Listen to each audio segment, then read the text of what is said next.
नमस्कार दोस्तों, आप देख रहे हो देवश्री इंस्टीट्यूट इंदौर से यूट्यूब प्लेटफ़ॉर्म पर। यहाँ पर एमपी टेट के लिए, साथ ही सीटेट या यूजीसी नेट, एमपी सेट के लिए अगर आप हिंदी विषय से अध्ययन कर रहे हो तो आपके लिए बहुत ही महत्वपूर्ण कक्षा है यह।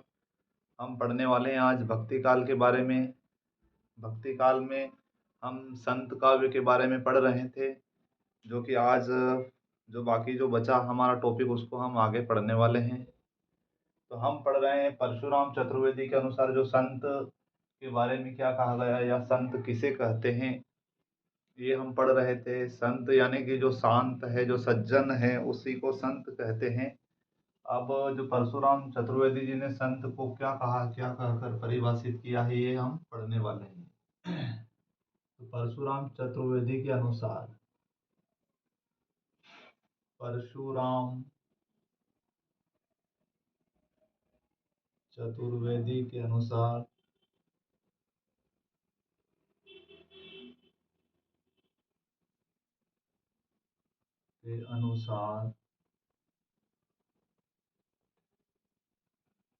परशुराम चतुर्वेदी के अनुसार संत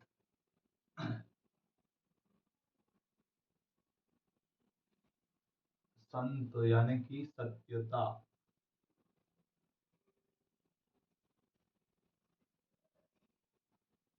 सत्यता।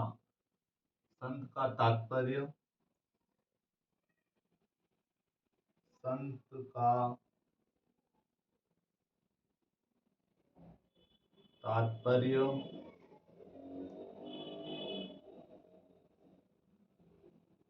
संत वह है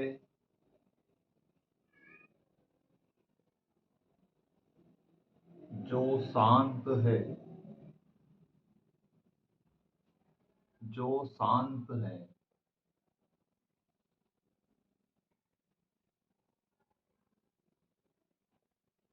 जो शांत है, जो सत्य व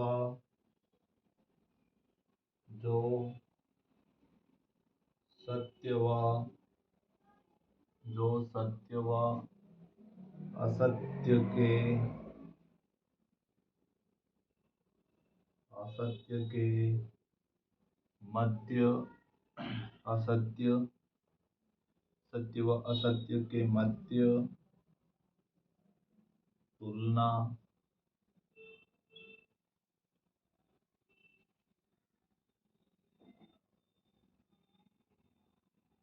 करके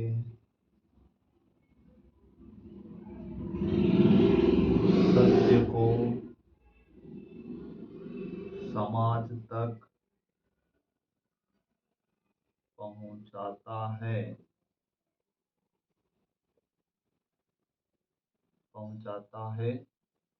यही संत है। संत काव्य धारा की विशेषता, परशुराम चतुर्वेदी ने कहा है संत को वो सत्यता ही बताया है। संत का तात्पर्य, संत वह है जो शांत है, जो सत्य व असत्य के मध्य तुलना करके सत्य को समाज तक पहुंचाता है, समाज तक पहुंचाता है, वही संत है। यहाँ तक समझ चुके होंगे आप।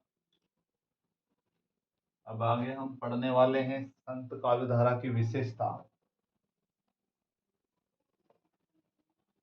संत काव्यधारा की प्रमुख विशेषता, जो कि संतों के बारे में हमें विशिष्ट अध्ययन करके जानकारी प्राप्त होती है। संत काव्य की विशेषताएं,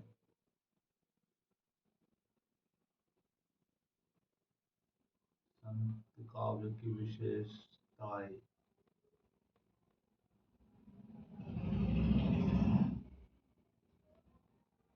संत काव्य की विशेषताएं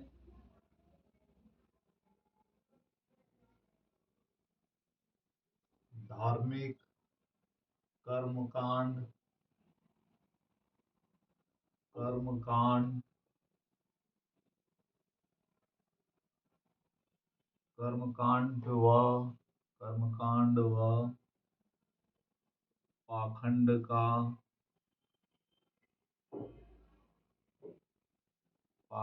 का विरोध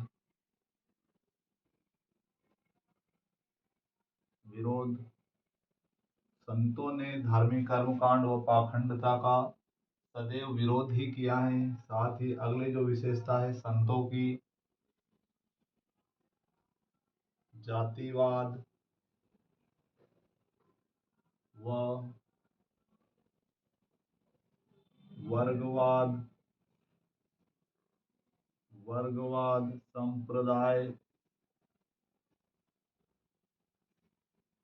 संप्रदाय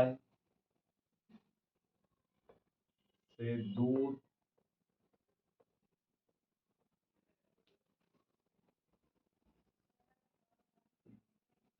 मानव कल्याण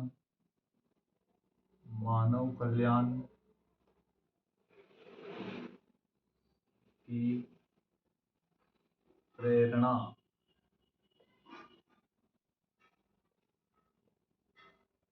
से युक्त है।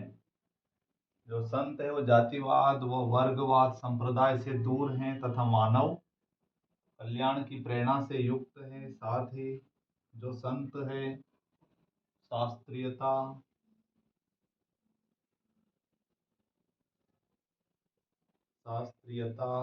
व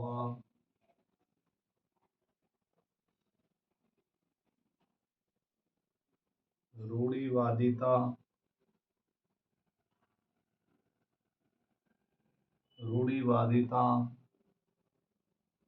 का प्रबल विरोध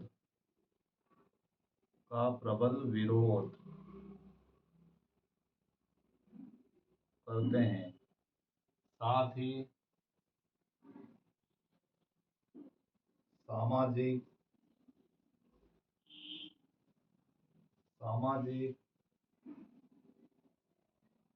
समरसता पर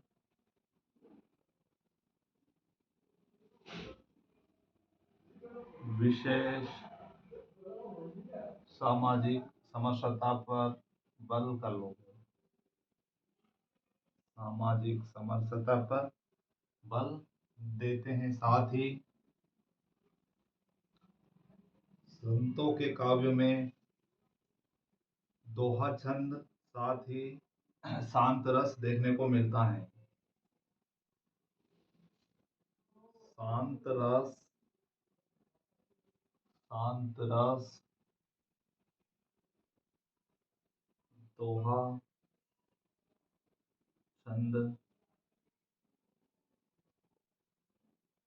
दोहा छंद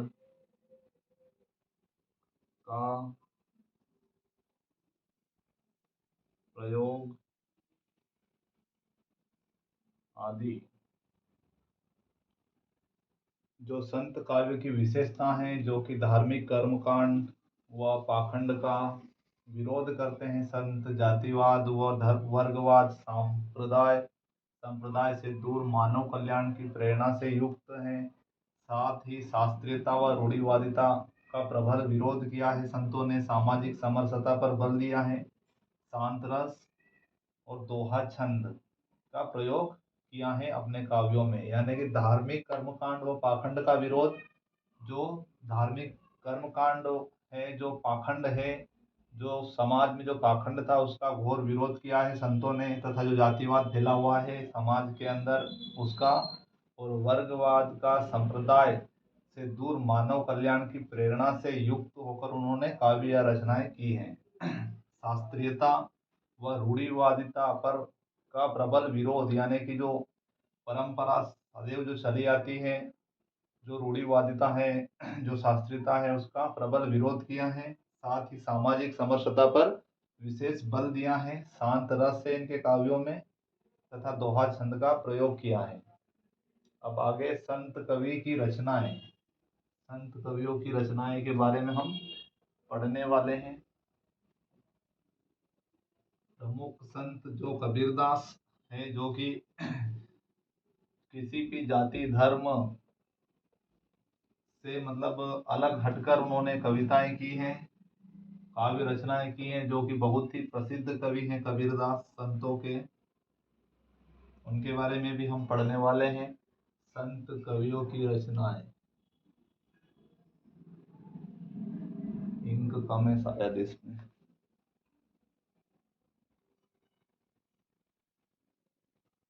संत कवि की रचनाओं में सबसे पहले हम पढ़ने वाले हैं कबीरदास की रचनाएं, कबीरदास के बारे में।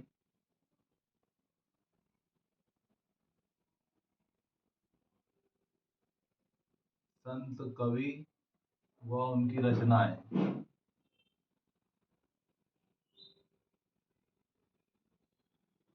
संत कवि और रचनाएं, जो कि सबसे पहले हम पढ़ने वाले हैं कबीरदास के बारे में। नंबर 1 पे कबीर।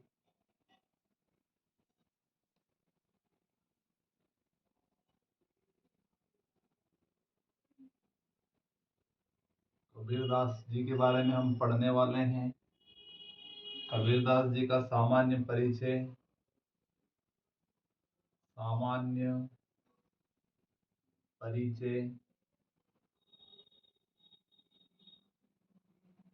सामान्य परिचय। विचारवादी।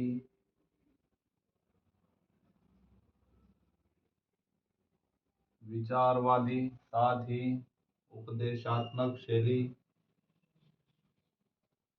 उपदेशात्मक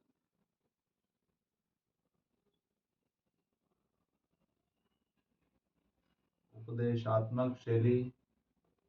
इसके अलावा समाज सुधारक कवि। समाज सुधारक कवि। इसके अलावा सिकंदर लोधी के समकालीन कवि। सिकंदर लोधी के समकालीन।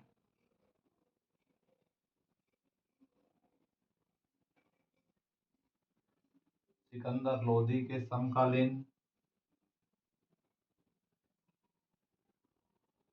इसके अलावा निरक्षर किंतु प्रसिद्ध।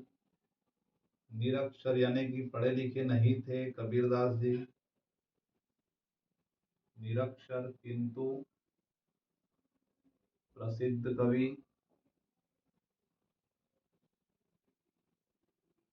निरक्षर किंतु प्रसिद्ध कवि। प्रसिद्ध तथा दार्शनिक। प्रसिद्ध तथा दार्शनिक।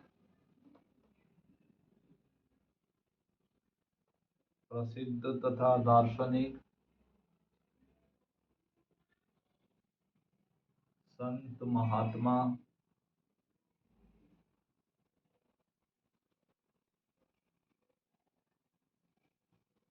कबीरदास जी की पत्नी का नाम लोई था। इनके संदर्भ में ये जानकारी भी अति आवश्यक है। इनकी जो पत्नी थी, पत्नी का नाम लोई। इनके जो पुत्र था, पुत्र का नाम पुत्र और पुत्र का नाम था कमाल, तथा इनकी पुत्री जिनका नाम था कमाली। यह जानकारी भी एग्जामों में बहुत बार पूछी गई है। कबीरदास का जो पत्नी है कबीरदास जी की, उनकी पत्नी का नाम लोई था, पुत्र का नाम कमाल था और पुत्री का नाम कमाली है। इतना हम कबीरदास के बारे में अभी पढ़ चुके हैं। सामान्य परिचय, विचारवादी, साथ में उपदेशात्मक शैली के लेखक थे वो। समाज सुधारक कवि हैं। सिकंदर लोधी के समकालीन। निरक्षर किंतु प्रसिद्ध दार्शनिक। संत महात्मा, पत्नी लोई, पुत्र कमाल तथा पुत्री कमाली। इसके आगे हम कबीरदास जी की रचनाओं के बारे में भी पढ़ने वाले हैं, परंतु उसके पहले जो कुछ थोड़े बहुत और तथ्य है वो हम पढ़ते हैं।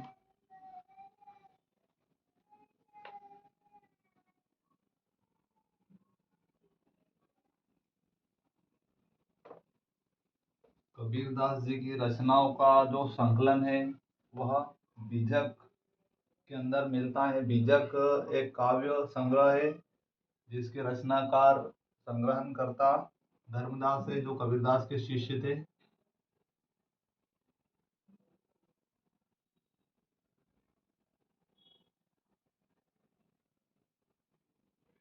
कबीरदास जी की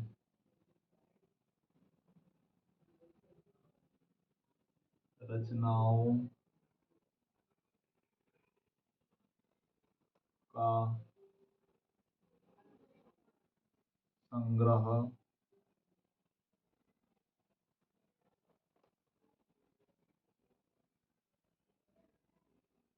बीजक में है। बीजक जो कि इसके जो रचनाकार है, संग्रहणकर्ता है, संग्रहणकर्ता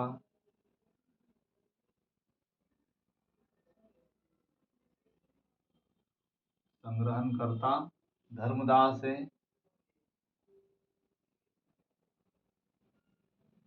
धर्मदास जो कि कबीरदास जी के शिष्य भी हैं। इसके अलावा जो बीजक है,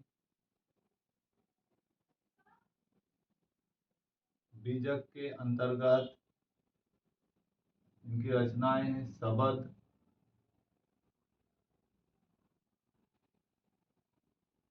शबद, साखी तथा एक और रचना है जो जिसका नाम है रमेनी। ये कबीरदास जी की रचना है जिनका संकलन बीजक के अंतर्गत हमें मिलता है। जो संकलन करता है वो धर्मदास जी हैं, जो कबीरदास के शिष्य हैं। इसके अलावा कबीर ग्रंथावली भी एक संग्रह है। कबीर ग्रंथावली के रचनाकार जो है श्याम सुंदर दास है। कबीर ग्रंथावली,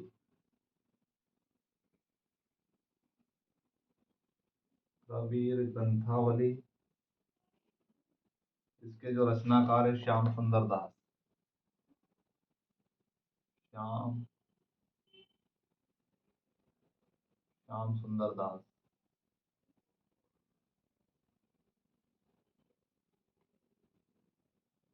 कबीर ग्रंथावली के जो लेखक रचनाकार है वह श्याम सुंदर दास है। साथ ही गुरु ग्रंथ साहिब में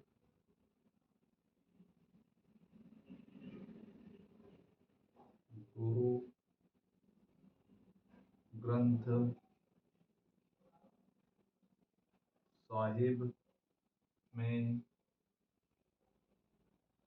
गुरु ग्रंथ साहिब में दोहों के रूप में, दोहों के रूप में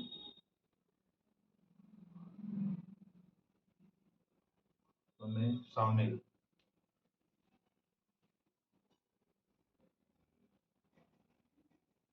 गुरु ग्रंथ साहिब में दोहों के रूप में शामिल किया गया है।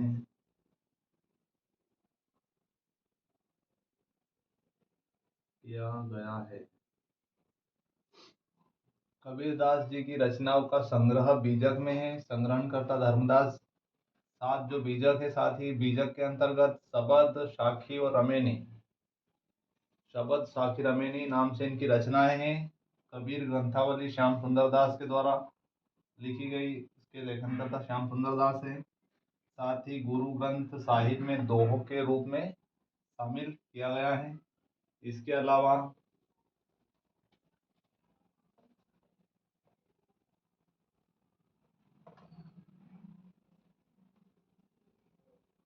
कबीरदास जी की अभी तक की कुल 65 रचनाएं देखने को मिलती है, जो कि 45 रचनाएं प्रकाशित हो चुकी हैं।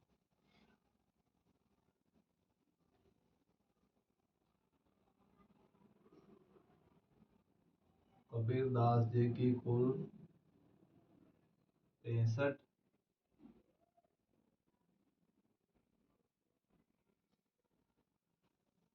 कुल 65 रचनाएं उपलब्ध हैं। कबीरदास जी की रचना तो एक ही थी, जैसे बीजक नाम से।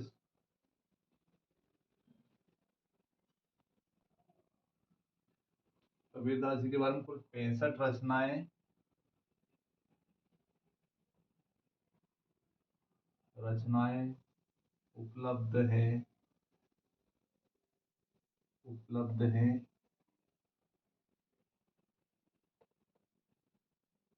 इनमें से 43 रचनाएं प्रकाशित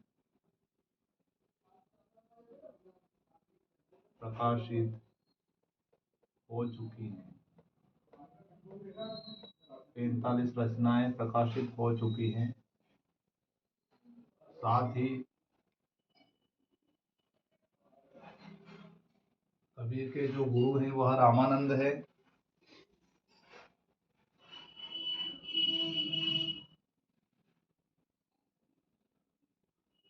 और कबीरदास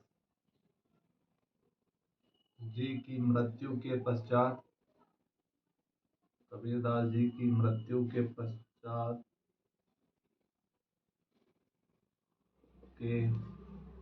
कबीरदास जी की मृत्यु के पश्चात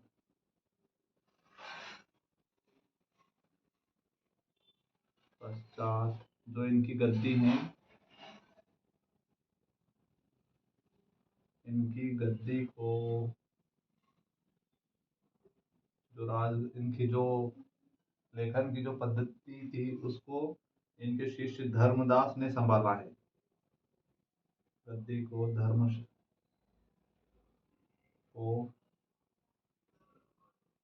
इनके शिष्य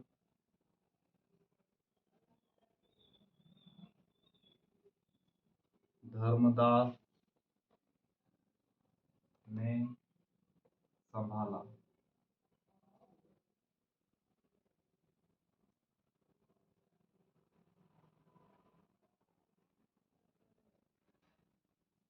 इसके अलावा इनके गुरु रामानंद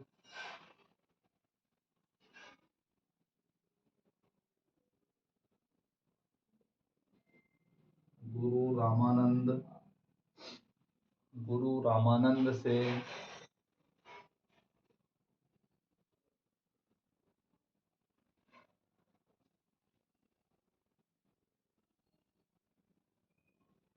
राम भक्ति का मंत्र प्राप्त किया।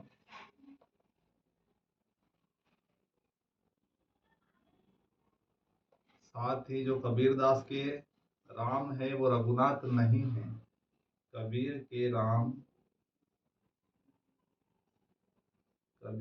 राम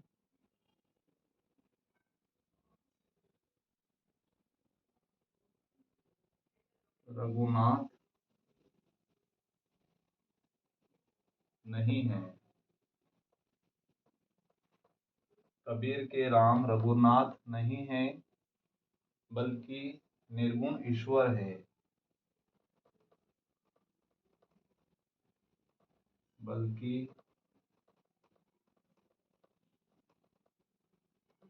निर्गुण ईश्वर है।